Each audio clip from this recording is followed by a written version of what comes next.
오늘 은혜 받으실 하나님의 말씀은 갈라디아서 3장 13절에서 14절 말씀입니다. 신약성경 304페이지입니다. 다 같이 합독하시겠습니다. 그리스도께서 우리를 위하여 저주를 받은 바 되사 율법의 저주에서 우리를 속량하셨으니 기록된 바 나무에 달린 자마다 저주 아래에 있는 자라 하였음이라. 이는 그리스도 예수 안에서 아브라함의 복이 이방인에게 미치게 하고 또 우리로 하여금 믿음으로 말미암아 성령의 약속을 받게 하려 함이라. 아멘. 오늘 저는 갈라디아서 3장 13절에서 14절 말씀을 가지고 성령에 대한 우리의 책임들, 이란 제목으로 한번 말씀을 나누겠습니다. 하나님의 구원의 역사와 또 이루신 그것을 누리는 길은 구약의 그림으로 영적으로 잘 나타나 있었습니다. 하나님께서 아브라함을 믿음의 조상으로 택하셨고 또 그 후손들이 애굽에 430년 이상 종살이 했을 때 하나님의 구원이 그들에게 임하기 시작했습니다. 애굽에서 그들은 어린 양을 잡아 피 흘림으로 말미암아 문지방과 또 그것의 발름으로 말미암아 하나님의 심판으로부터 구원을 받고 그들은 홍해의 바다를 건너 광야를 지나가고 또 하나님이 약속하신 축복의 땅에 들어가는 하나의 큰 그림이 있습니다. 특별히 하나님은 아브라함의 자손들에게 내가 너에게 젖과 꿀이 흐르는 축복의 땅을 주시겠다고 약속하셨습니다. 그 아브라함과 그 후손들에게 약속하신 그 젖과 꿀이 흐르는 축복의 땅이 무엇인가? 그것은 바로 신약에서 바로 그것은 성령이십니다. 오늘 갈라디아서 3장 14절에 이렇게 기록합니다. 이는 그리스도 예수 안에서 아브라함의 복이 이방인에게 미치게 하고 또 우리로 하여금 믿음으로 말미암아 성령의 약속을 받게 하려 함이라. 구약시대에 하나님께서 하나님 백성들에게 약속하신 그 축복의 땅은 가나안, 팔레스타인 땅이었지만 신약에서 그것은 영적으로 바로 성령의 땅을 말하는 것이다. 하나님께서 아브라함에 약속하신 것은 바로 우리가 믿음으로 받는 성령인 줄 믿습니다. 성령 하나님 안에는 아버지 하나님의 모든 축복과 그리스도 예수 안에 있는 모든 축복이 그 안에 다 들어있습니다. 삼위일체 하나님의 총체가 무엇인가? 그것은 성령이십니다. 성령을 부를 때, 성령을 체험할 때, 성령을 누릴 때마다 성부와 성자의 성령의 하나님의 축복을 누리고 있는 줄 믿습니다. 하나님께서 우리에게 약속하신 그 성령은 이 시대에 어떤 일을 하시는가? 어떻게 그 성령을 체험하고 누릴 수 있는가? 첫 번째로 그 하나님께서 약속하신 축복의 땅인 그 성령은 어떤 일을 하시는가? 그 첫 번째 성령이 하시는 일은 우리를 거듭나게 하십니다. 실제로 성경에 보게 되면 하나님께서 우리 주님께서 이 땅에 오셨을 때 놀라운 복음을 증거하셨습니다. 그럴 때 전형답게 그 당시에 최고의 종교의 지도자였던 또 지성의 최고였던 바로 니고데모라는 사람이 예수께 찾아와서 말씀을 합니다. 아주 나이가 지긋으신 분이 젊은 예수에게 찾아와서 이렇게 말하죠. 당신이 하늘에서 오지 않았다면 당신이 행하신 일을 할 수 없을 것입니다. 그래서 하나님 나라에 대한 말을 언급을 하니까 우리 주님께서 그 최고의 지성인 니고데에게 이렇게 말씀을 합니다. 요한복음 3장 5절로 7절 읽어보니까 예수께서 대답하시되 진실로 진실로 내게 이르노니 사람이 물과 성령으로 나지 아니하면 하늘나라에 들어갈 수 없다. 네가 지금 하나님 나라에 대해서 하나님 일에 대해서 네가 말을 하고 있는데 내가 다시 말한다. 사람이 물과 성령으로 거듭나지 않으면 하나님 나라에 들어갈 수도 없고 볼 수도 없고 말할 수도 없다. 그러면서 6절에 육으로 난 것은 육이요 영으로 난 것은 영이다. 이것은 다른 뜻이 아니라 오직 성령으로 난 것만이 하늘나라에 속할 수 있고 하나님 것을 볼 수 있고 하늘나라에 들어갈 수 있다. 그러면서 7절에 내가 내게 거듭나야 하겠다는 말을 놀랍게 여기지 말라. 바로 성령은 첫 번째 어떤 일을 하면 성령으로 난 것만 영이다. 즉 사람을 거듭나게 한다는 겁니다. 모든 사람은 죄 가운데 타락하고 살고 있습니다. 그래서 타락했기 때문에, 죄 가운데 태어났기 때문에 영이 죽어 있습니다. 허물과 죄로 죽었던 영을 오직 성령만이 살릴 수 있다. 우리 모두도 한때 우리 영적으로 죽은 자였지만 성령이 우리 가운데 찾아오셔서 우리 모두가 거듭나 하나님의 생명을 얻은 줄 믿습니다. 그래서 여러분들은 하나님의 이러한 말씀이 들려지고 깨달아지고 또 영적으로 우리 하나님이 보이고 체험하고 누리게 되는 줄 믿습니다. 여러분들이 거듭나지 않았다면 결코 이렇게 하나님께 예배 드릴 수도 없다는 겁니다. 성령의 첫 번째 주된 내용에 하시는 일은 우리를 거듭나게 한다. 거듭난다는 뜻은 하늘에서 태어난다, 다시 태어난다는 뜻입니다. 바로 우리가 육신적으로 부모님의 생명을 가지고 태어났습니다. 바로 성령께서는 바로 우리를 거듭나게 해서 우리 안에 하나님의 생명으로 다시 나게 한다는 거예요. 여러분 심령 가운데 하나님의 생명이 들어와 있습니다. 그 성령은 우리를 거듭나게 하신다. 두 번째로 그 성령은요, 이제 우리의 죽은 영을 거듭나게 하신 다음에 그 성령이 우리 안에 들어와 우리 안에 내주 거주하십니다. 우리 주님께서는 그것을 이렇게 말씀하시죠. 요한복음 14장 16절 17절 보니까 내가 아버지께 구하겠으니 그가 또 다른 보혜사를 너에게 주사 영원토록 너희와 함께 있게 하리니 그는 진리의 영이라. 그는 너희와 함께 거하심으로 또 너희 속에 계시겠습니다. 그러니까 성령은 우리를 거듭나게 할 뿐만 아니라 우리 거듭난 영 안에 우리 안에 내주하신다는 거예요. 사실 신앙생활이 무엇인가? 신앙생활은요, 우리 안에 계신 성령을 따라서 한 겁니다. 바로 우리 그리스도의 인격, 예수의 인격이 무엇인가? 그 예수의 인격은 성령이셔요. 그래서 우리는 어떤 문자적인 외부적인 가르침을 따라 하나님을 섬기는 게 아닙니다. 여러분 안에 와 계신 그 성령을 따라, 바로 우리가 사는 것이 아니라 우리 안에 계신 예수님이 사는 것이 신앙이다. 그래서 이 성령은 우리 안에 내주하신다. 한번 따라할까요? 내주하시는 성령, 내주하시는 그리스도. 여러분들이 참된 신앙생활 하려면 내주하시는 성령에 대한 인식, 내주하는 그리스도를 따라 살 수 있어야 돼요. 사도 바울은 고백하죠. 내가 사는 게 아니다. 내 안에 그리스도가 산다. 그것이 참된 신앙생활이고 그것이 참되게 하나님을 예배하고 섬기고 봉사하는 줄 믿습니다. 여러분 안에 계신 성령으로 충만하시길 축복합니다. 어찌하든지 모든 일을 성령을 따라 해야 된다. 옆 사람과 한번 이렇게 인사할까요? 성령이 우리 안에 계신 것을 아십니까? 한번 물어보세요. 근데 어떤 분들은 이게 지식으로는 알죠. 교리적으로는 알지만 실제로 그것을 느껴야 돼요. 여러분 보통 우리가 이렇게 운동을 이렇게 하잖아요. 운동을 하면 땀이 납니다. 땀이 나면 이렇게 머리 이마에서 땀이 쫙 나면 땀이 이렇게 한 방울씩 쭉 이렇게 흐르면 이렇게 땀을 하다가도 땀이 이렇게 흐른다 그 느낌이 있어요. 영적으로도 마찬가지예요. 성령의 계심을 이렇게 느낄 수 있어요. 느끼셔야 되고요. 그 성령을 따라 모든 일을 할 수 있는 믿음의 사람이 되어야 될 줄 믿습니다. 그 두 번째 성령은 우리 안에 내주하신다. 우리 안에 거하신다. 영원히 거하신다. 세 번째 그 성령은요, 또 우리에게 성령의 능력, 성령의 침례를 부어주시는 분입니다.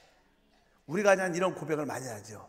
우리 한세교회는 하나님을 표현하고 사단을 처리합니다. 이제 원색적인 표현 같지만요, 이것이 아주 성경을 간단하게 요한 것입니다.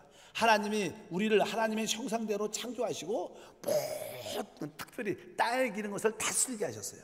그것을 함축하면 뭡니까? 우리 교회는, 여러분과 저는 하나님을 표현하고 사단을 다스리고 정복하는 게 우리의 창조된 목적이에요. 그래서 우리 한세교회는 하나님을 표현하고 사단을 처리합니다. 아까 우리 안에 계신 성령을 따라 살면 우리도 하나님을 표현하게 됩니다. 나타낼 수 있다는 거예요. 그런데 우리는 한편적으로 또 뭐예요? 사단을 처리해야 됩니다. 사단을 처리하면 우리는 성령의 능력도 있어야 돼요.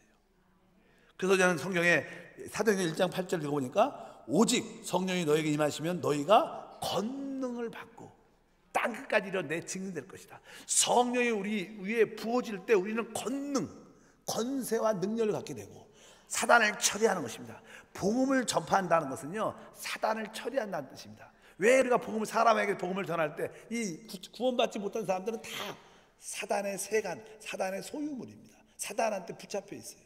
그래서 우리가 복음을 전해서 그들을 빼올 때 막 그것은 사단을 무너뜨리는 것이고 사단을 깨트리는 줄 믿습니다. 그렇기 때문에 이 복음 전파를 하기 위해서 우리가 성령의 능력이 필요한데, 성령은 바로 우리에게 능력을 부어주시는 영이다. 그래서 우리 안에는 내주하는 성령으로 충만하고 우리 위에는 권세와 능력으로 충만해서 성령 충만한 성령 세례를 체험해야 될 줄 믿습니다.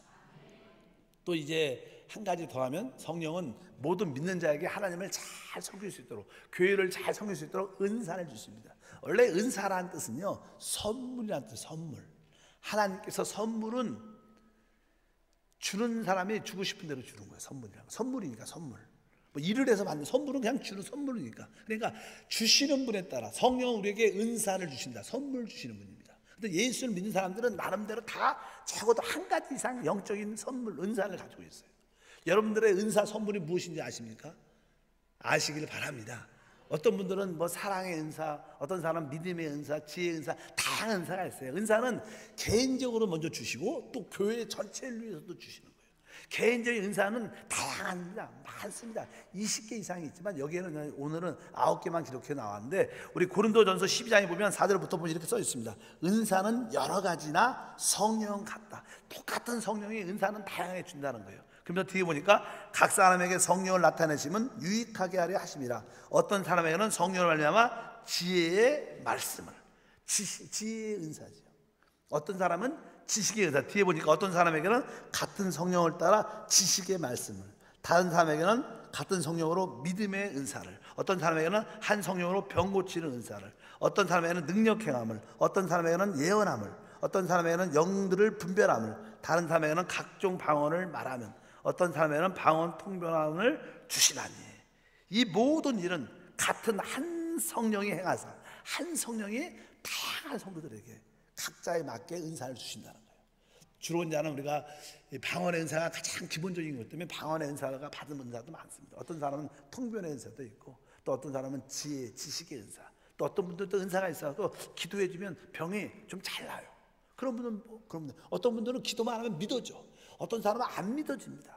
근데 조금만 기도해도 다 믿어져. 하나님의 역사하시면 믿어지니까 기적이 일어나는 거예요. 이 병 고치는 것도요, 많은 사람들이 병 고치는 은사도 있는 것도 중요한 믿음의 은사. 아, 내가 기도했으니까 하나님이 나에게 기도 응답해 주셔서, 이것이 믿어지면 그 믿음대로 기적이 일어나는 거예요. 개인적인 다양한 은사가 있는데, 이러한 개인적인 은사를 주시는 목적은 다른 사람을 살리고 회복하기 위한 거예요. 왜 은사를 주십니까? 하나님을, 다른 사람을 잘 섬기도록. 그래서 여러분들이 가진 은사를 가지고 다른 사람을 살리고 회복하여 주면 축복합니다. 한편적으로 또 교회는, 하나님은 교회에게도 은사를 주십니다. 이런 표현이 기록되어 있습니다. 에베소 4장 11절 12절 읽어보니까, 그가 어떤 사람은 사도로, 어떤 사람은 선지자로, 어떤 사람은 복음을 전한 자로, 어떤 사람은 목사와 교사로 삼으셨으니 이는 성도를 온전하게 하며 봉사 일을 하게 하며 그리스도의 몸을 세우려 하심이라. 여기 보니까 그가 우리 그리스도를 말하고, 우리 주님께서 어떤 사람에게 사도로, 어떤 사람을 선지자, 어떤 사람은 복음을 전하러, 어떤 사람은 목사와 교사로 삼으셨다. 이것은 무슨 뜻이냐면, 우리 종종 우리 가정에서도 우리 자녀들이 나에게 이 땅에서 최고의 하나님 주신 선물은 우리 부모님이 내 최고의 선물이야. 부모도 그런 말 하죠. 이 땅에서 나의 최고의 선물은 바로 내 자녀 너희들이다, 이렇게 말하는 거죠. 나는 우리 교회의 가장 큰 선물이 무엇일까? 은사가 무엇일까? 우리 여의도 순복음교회의 가장 큰 은사는 우리 조용기 목사님이세요. 하나님이 그분을 통해서 복음을 전하게 하시고, 저도 구원받게 하시고, 또 하나님께 쓰임받게 하는. 그러니까 사실 최고의 선물은 어떻게 보면 이 교회를 위해서는 사람입니다. 어떻게 보면 이 한세교회의 은사는 담임 목사입니다. 어떻게 보면 여러분의 교육자예요. 바로 하나님이 아주 귀한 분을 주셔서 바로 그분을 통해서 하나님 나라를 확장하는, 그것도 뭐예요? 우리에게 선물이죠. 선물. 꼭 어떤 병 고치는 은사, 믿음의 은사만 은사가 아니라 사람이 자체가 선물이에요. 이 우주에서는 최고의 선물은 예수님입니다. 예수님이 우리의 최고의 선물, 은사인 줄 믿습니다. 이렇게 이것은 교회를 위해서 주셨다. 성령은 우리에게 은사를 주시는 겁니다. 여러분들이 거듭나는 체험을 한 줄 믿습니다. 또 성령이 우리 안에 내주하시고, 우리에게 성령의 침례를 통해서 우리에게 늘 권능을 주시고, 또 하나님을 잘 섬기도록 다양한 은사를 주신다. 이제 이 성령 안에 모든 것이 이렇게 들어있기 때문에 우리가 두 번째로 해야 되는 성령 충만을 받는 겁니다. 그래서 우리 에베소서 5장 18절에 주님께서 우리에게 명령하십니다. 술 취하지 말라. 이는 방탕한 것이니 오직 성령의 충만함을 받아라. 여기 보니까 오직 성령의 충만함을 받아라. 이제 구원받은 모든 사람들은 무엇을 해야 돼요? 성령 충만을 받아야 돼요. 이것이 우리 신앙생활의 관건인 줄 믿습니다. 근데 성령 충만은요, 어떤 비슷한 어떠한 모습이 있어서 앞에 보니까 술 취하지 말라. 왜 이런 말을 썼을까? 이 술 취하는 것과 성령 충만한 것과 조금 비슷한 외적인 현상이 있다는 거예요. 그래서 이렇게 설명하기 쉽게 술 취하지 말라. 보통 우리 교회 다니는 사람들은 이렇게 술을 많이 먹진 않죠. 어떤 분은 술을 먹으면 안 됩니다 이렇게 말을 하는데 그건 너무한 것 같고, 일단은 뭐 술을 우리는 별로 먹지 않습니다. 먹지 않죠, 거의 많은 분들이. 근데 성경에서 그냥 술 취하지 말라 이렇게 말한 것은, 술을 취하면 주변에 보면요, 술 취하면 어떤 현상들이 나타나는 모습들이 몇 가지가 제가 봐도 있는 것 같아요. 첫 번째, 술 취하는 사람들의 모습은요, 일단은 서양 사람들은요, 이렇게 서로 사이가 안 좋다 그러면 야 오늘 술 한잔 하자. 그래서 술 먹으면서 서로 마음을 열어갖고 이 풀어지는 사람들이 있어요. 그래서 이제는 아마 술 취하는 것은 마음이 쉽게 열릴 수 있는 길인 것 같아요. 그래서 사실 우리가 성령 충만하면요, 하나님과 마음이 확 열리고, 서로 사람까지도 사람이 마음이 활짝 열립니다. 그 다음에 술 취한 사람의 또 여러 가지 특징 중에 내가 보니까 좀 술 먹으면 사람이 이렇게 내성적이고 말이 없던 사람들은 이렇게 말이 이렇게 좀 많아져요. 술 먹고 자기 안에 있는 말도 꺼내고.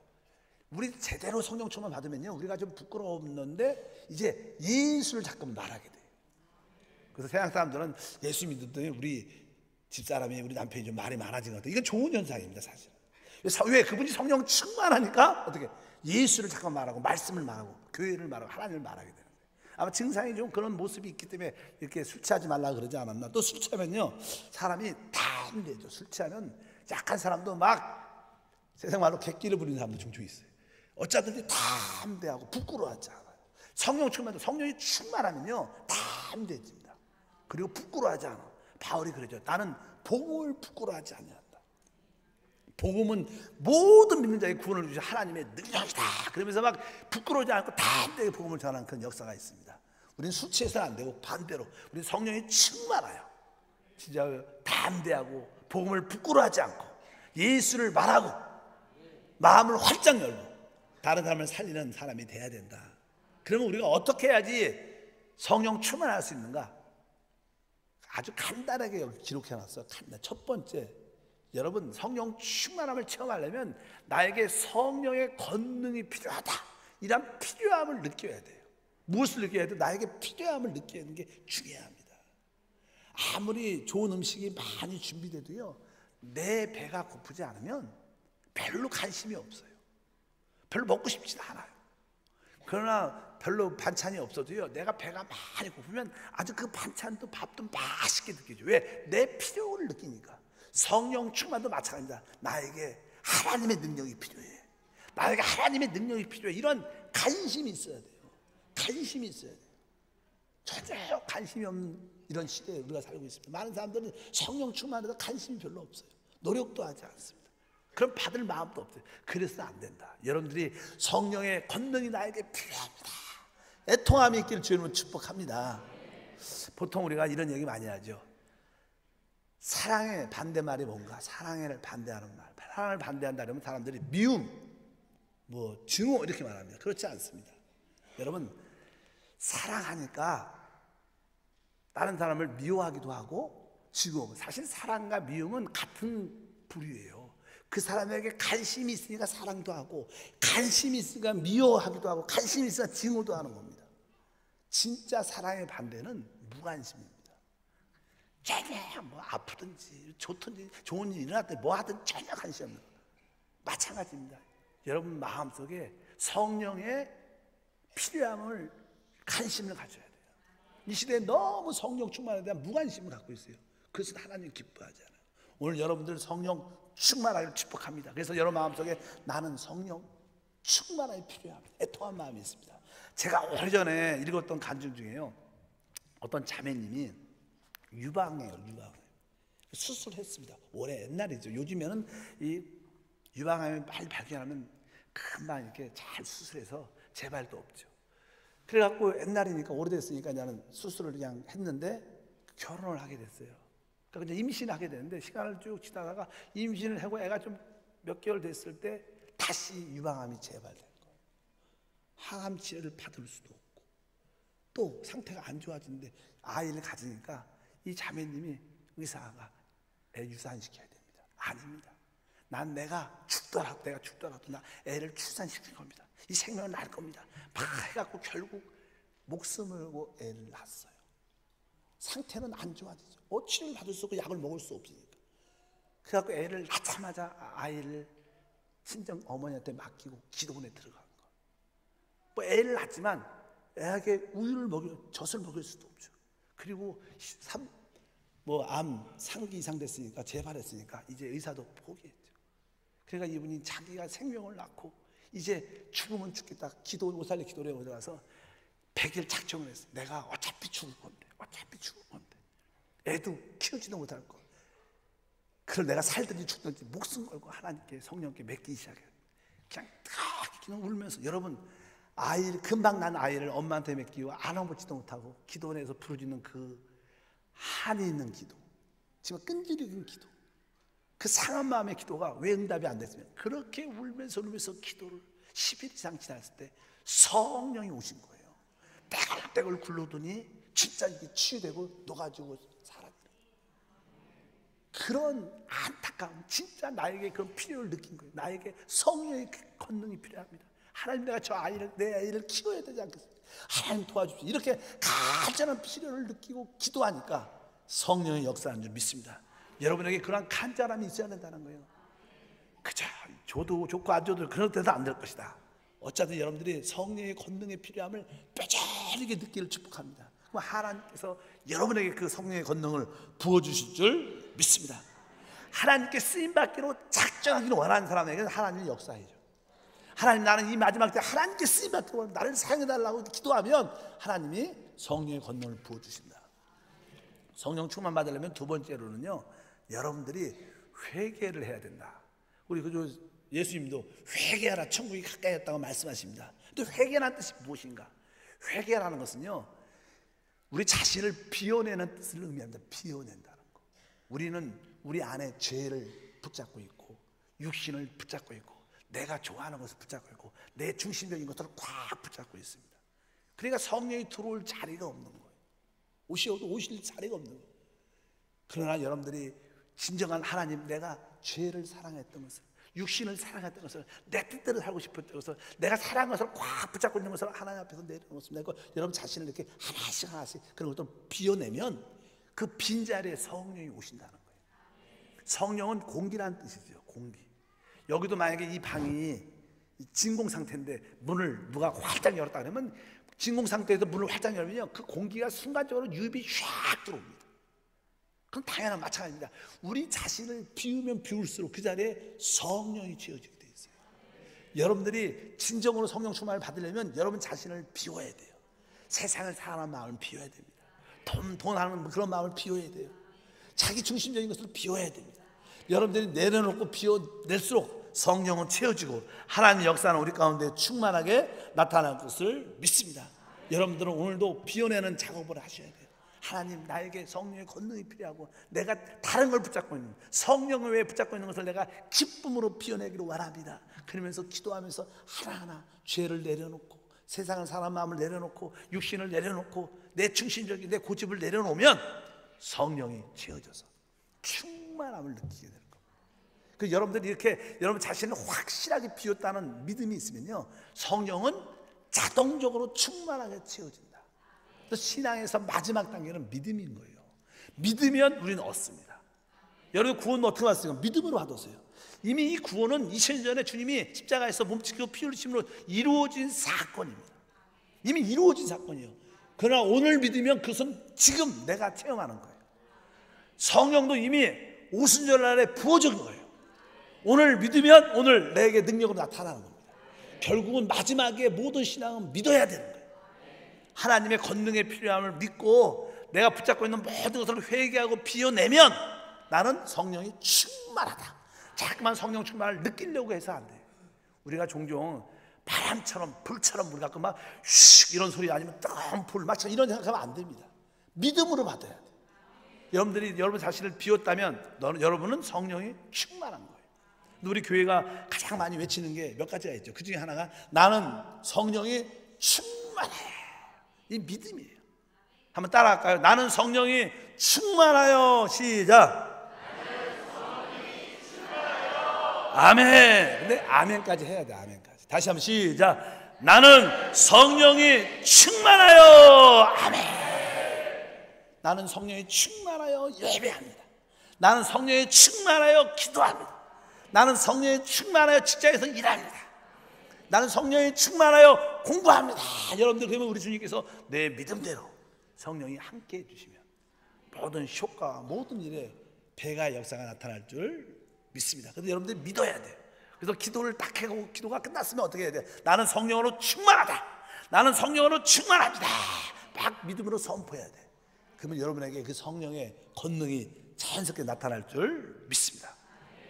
고린도전서 12장 13절 다 같이 읽어보니까 우리가 유대인이나 헬라인이나 종이나 자유인이나 다 한 성령으로 침례를 받아 한 몸이 되었고 또 다 한 성령을 마시게 하였느니라.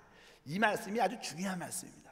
우리 중간부터 보니까 다 한 성령으로 침례를 받아 한 몸이 되었고, 한번 따라할까요? 다 한 성령으로 침례를 받아, 다 한 성령으로 침례를 받아. 이게 무슨 뜻입니까? 침례란 뜻은요, 이렇게 물에 잠겨졌다는 거예요. 여러분들이 물이 이렇게 침례가 갈 때 물 속에 잠겨지잖아요. 물이 그냥 머리가 물 밑에 있는 거예요. 그러니까 침례받았다, 잠겨졌다, 물에 잠겨졌다는 그런 뜻입니다. 세례는 이게 약세죠. 그러나 신앙적으로 침례를 받아야 되는데 침례는 물이 우리 위에 있는 거죠. 그러니까 이건 여기 보니까 다 한 성령으로 침례받다는 것은 성령으로 침례받다는 것은 성령이 어디 있다는 거예요? 우리 위에 덮여져 있다는 거예요. 여러분 위에 지금 성령이 충만하게 채워져 있어요. 근데 우리가 물속에 이렇게 잠겨져도요, 이제는 사람들은 물속에 들어가서 그냥 물을 안 먹으려고 입을 닫고 있죠. 코를 닫고 있고. 그럴 때 그냥 숨이 차갖고 입을 이렇게 쉬면 물이 확 유입되죠. 들어오죠, 우리 안에. 코로도 들어오고 입으로도 들어오고. 마찬가지로 여러분들이 성령 안에 지금 잠겨져 있다는 거, 침례를 받아갖고. 이때 성령 안에 잠겨져 있으니까 주여 입을 열면 누가 들어와요? 성령이 들어오는 거. 그래서 진짜 성령 충만하면 여러분들 어떻게 해야 돼? 주여 입을 열면 성령이 들어와요. 그러니까 주여가 얼마나 중요한 기도인지 몰라요. 다른 기도 잘 못해도요, 여러분들이 마음을 열고 주여 이러면 성령이 채워지기 원합니다. 또 더 크게 주여 주여 주여 1, 2분만 하면 성령이 계속 유압돼서 여러분들이 꽉 차십니다. 그럼 넘쳐날 줄 믿습니다. 이런 뜻이에요. 그래서 여기 뒤에 보니까 한 성령으로 침례를 받아 한 몸이 되고 또 한 성령을 어떻게 했어요? 마시게 했다. 마시게 했다. 마신다는 거예요. 여러분들이 입을 열 때마다 성령이 여러분 안에 채워지는 줄 믿습니다.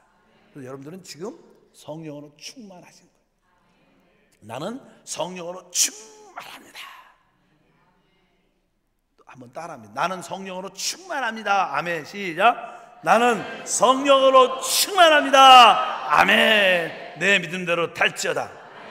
실제로요, 우리가 신앙 기도 생활을 많이 시켜보면 성도들이 하나님 나에게 성령 충만 주시옵소서, 성령 충만 주시옵소서, 성령 충만 주시옵소서 이렇게 기도를 5분 시키고, 다른 팀은요 나는 성령으로 충만합니다. 아멘. 나는 성령으로 충만, 이렇게 기도를 5분 시키면 이쪽 팀이, 후자 팀이 훨씬 더 큰 능력과 기적을 체험해요. 왜? 이미 성령은 주어진 거예요. 그래서 여러분들이 성령을 부어주옵소서 이런 기도하지 말고 어떻게, 나는 성령으로 충만합니다. 믿으셔야 돼요. 근데 우리 주님이 믿음대로 달지어다. 그래서 여러분들은 지금 어때요? 성령으로 충만합니다. 이제 우리는 성령 충만하니까 이제 이 성령 충만을 어떻게 유지해야 돼요? 지속적으로. 그래서 유지하는 길, 우리의 책임이 무엇인가? 그것이 첫 번째로 갈라디아서 5장 6절 읽어보니까 내가 이르노니 너희는 성령을 따라 행하라. 그리하면 육체의 욕심을 이루지 아니하리라. 우리 안에는요, 이 육신의 소욕, 정욕의 소욕이 늘 있습니다. 어떤 누구도 벗어나지 못해요. 우리가 주님이 이 땅에 사는 동안에 육신의 정욕, 안목의 정욕, 이 세상의 자랑이 늘 우리를 유혹하고 자극합니다. 근데 우리 영 안에는 성령의 소욕이 있어요. 우리는 우리 안에 있는 성령을 따라 살면 성공하는 거예요. 믿으시면 아멘. 그래서 여러분들이 어찌하든 이제 내가 성령 충만하니까 내 안에 계신 성령을 따라 살기를 원합니다. 항상 그런 마음을 갖고 살아야 될 줄 믿습니다. 그래서 제가 아까 그랬어요. 운동할 때 땀이 이마에서 날 때 땀이 이렇게 흐를 때 그런 느낌이 있다. 그래서 여러분들이 항상 마음속 깊은 곳에서 성령님 나를 이끌어 주시옵소서. 내가 성령을 쫓아 행하기를 원합니다. 성령을 쫓아 행하기를 원하면 늘 그런 마음을 갖고 있어요. 성령을 쫓아 행하려면 여러분들이 영의 일을 생각해야 됩니다. 영의 일을 생각하고 영의 일을 생각을 하다 보면 여러분의 생각이 영 안에 두게 되면 그때 성령을 쫓아 행하는 것이 이루어지기 시작해요. 그래서 여러분들이 항상 영적인 일을 생각하는 주를 축복합니다. 생각을 영 안에 두기를 주로 축복합니다. 그래서 우리는 성령 충만하기 때문에 이제 늘 성령을 쫓아 행하겠다 이런 마음을 갖고 영의 일을 생각하고 생각을 영에 두는, 그럴 때 생명과 평강이 우리 가운데 함께 할 것이다. 적극적으로 성령을 쫓아 행해야 되고, 또 소극적으로는 우리는 성령을 근심하게 해서는 안 된다. 에베소 4장 30절 읽어보니까 하나님의 성령을 근심하게 하지 말라. 원래 성령은요 기쁨의 영입니다. 기쁨의 영. 그래서 성경에서 우리 크리스찬의 특징이 무엇이냐 이렇게 말할 때 기쁨이라고 말하면 첫 번째, 우리 크리스찬의 특징이 무엇입니까? 기쁨이에요. 우리가 하나님 안에서 기뻐할 수 있는 사람은 성령 충만한 사람이라는 뜻이에요. 그래서 바울이 감옥에 갇혀서 그가 서신서 쓸 때마다 항상 감옥에서 씁니다. 감옥에서 썼을 때 이렇게 표현합니다. 기뻐하라. 내가 다시 말하노니 기뻐하라. 항상 기뻐하라고 말합니다. 왜? 기뻐하는 것이 성령 충만한 거예요. 만약에 여러분들이 기뻐하지 않는 이유는 많은 사람들이 환경을 보고 문제를 보고 걱정과 염려와 근심을 하죠. 그것은 믿음이 아니에요. 환경을 바라보고 문제를 바라봐도 내 안에 환경과 문제보다 크신 주님이 계시는데 나는 기뻐할 수 있다. 그래서 여러분들이 기쁨을 유지해야 된다는 거예요. 기뻐하지 않으면 여러분들은 하나님을 시험 들게 하고 하나님을 근심하게 만드는 거예요. 그래서 여러분들이 내가 생각이 깊어서 사려가 깊어서 내가 걱정하는 거야, 그런 건 믿음이 아니에요. 그런 건 배려가 아닙니다. 진짜 배려는 기뻐해 주는 거예요. 시험과 어려움 가운데 있는 사람들, 집사님, 성도님 두려워하지 마세요. 성령이 함께하지 않습니다. 같이 기뻐합시다. 같이 기도합시다. 이런 사람이 성령 충만한 거예요. 여러분들에게 기쁨이 있으십니까? 기쁘셔야 됩니다. 기뻐하지 않으면 성령이 근심하시는 거예요. 성령께 걱정 끼리는 거예요. 여러분들 부모님 다 계시죠? 괜히 부모님께 가서 걱정 끼친 사람들 있어요. 걱정 끼친. 그냥 사업이 안 되고요, 문제가 있고요. 그러면 부모님이 더 힘들어가고 어려워하십니다. 마찬가지로 여러분들이 근심이 아니라 하나님께 기쁨을 드려야 돼요. 어떤 상황에도 내가 기뻐하겠다. 그럴 때 여러분들은 성령 충만함을 지속적으로 유지할 수 있다. 모든 순간에 기뻐하시기를 축복합니다. 또 마지막으로 성령의 충만을 유지하려면 데살로니가전서 5장 19절 다 같이 읽어보니까 성령을 소멸하지 말며, 소멸이라는 뜻은요, 이렇게 불이 잘 타고 있는데 거기다가 물을 한 바퀴 이렇게 쫙 부면 불이 꺼지면서 연기가 뽀락뽀락 나면서 눈이 매워져. 소멸이라는 뜻은 그런 뜻이, 불을 끈다는 거. 사실 성령은요 우리 안에서 늘 감동을 줍니다. 감동의 불이 있어요. 그래서 여러분도 어느 때는 내가 기도하고 싶다 이런 마음이 들어요. 그럴 때 뭘 해야 돼요? 기도를 막 해야 돼요. 그러면 성령의 불이 막 더 뜨거워집니다. 어느 때는 여러분 마음속에 전도하고 싶다 이런 생각이 들어요. 전도하고 싶다. 어느 때는 막 찬양하는데 나 일어나서 한번 찬양 기도하고 싶다. 어떤 분들은 막 기도하는데 무릎 꿇고 기도하고 싶다 이런 마음이 막 들어요. 그럴 때 여러분 어떻게 순종해 하셔야 되는 거예요. 창피하게 왜 그래, 뭐 무릎을 왜 꿇어, 남들 다 보는데, 이런 마음 안 돼요. 손을 왜 들어, 그냥 창피하게, 이런 소리 안 돼요. 여러분들이 막 손을 들고 싶을 때 손을 들고, 기도하고 싶을 때 손을 기도하고, 찬양하고 싶으면 찬양하고, 뭐 기도하고 방언으로 방언 기도하고 싶으면 방언 기도하고 막 이러면요 성령의 역사가 크게 나타납니다. 근데 많은 사람들이 이 성령을 소멸시킨다는 거예요. 그러니까 성령 충만 유지가 안 되는 거예요. 여러분 안에 성령의 감동이 있을 때마다 순종하신 주 여러분 축복합니다. 전도하고 싶다, 내가 봉사하고 싶다, 뭐 성가대나 남성교회나 여성교회 봉사, 이런 감동이 들면 순종해 보십시오. 기적이 일어나요. 좋은 일이 일어납니다. 여러분 그 감동의 소멸이 아니라 그 감동을 따라 행하는 우리가 돼야 될 것이다. 그럴 때 여러분에게 좋은 일이 일어납니다. 또 우리가 종종 이렇게 선교대회도 하고 할 때 이번에는 내가 선교사님도 한번 후원해야겠다 이런 감동이 들 때가 있어요. 그런 것들은요 여러분에게 하나님 복을 주려는 역사인 줄 믿습니다. 그래서 어찌하든지 여러분 안에 감동이 있을 때마다 그 감동에 순종을 해보십시오. 또 종종 여러분들이 이렇게 기도 가운데 오늘은 내가 교장님한테 기도받고 싶은데, 그런 감동이 들어요. 어떤 분들은 난 목사님 잘 모르지만 목사님 방에서 기도받고 싶은데, 그럴 때 오시세요. 대부분 그럴 때 치유가 일어나고요, 응답이 돼요. 근데 많은 사람들이 부끄러워하죠.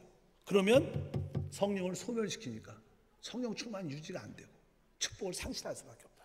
그래서 우리는 성령을 쫓아야 되고 성령님을 근심 있게 만들지 말고, 또 하나는 성령을 소멸하지 말아야 된다.